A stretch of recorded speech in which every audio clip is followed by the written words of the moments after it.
ഒരു ശ്രേയാങ്ങൾ കൂടി ഇപ്പോൾ കേട്ടോ ഓഫാക്കരുത്. Okay bye. ഓഫാക്കരുത്.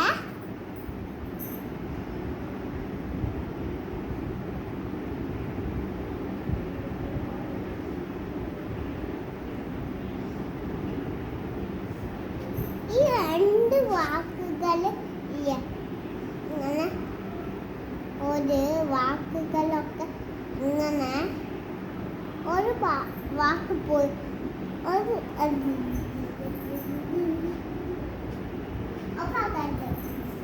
ഞാൻ ഒരു ജമ്പിങ് കൊണ്ട് കളിക്കട്ടെ. ഇതിങ്ങനെ ചാടി കളിച്ചാൽ ഒന്ന് വീണ്, അപ്പോൾ ഇതൊന്ന് ഓൾഫായി.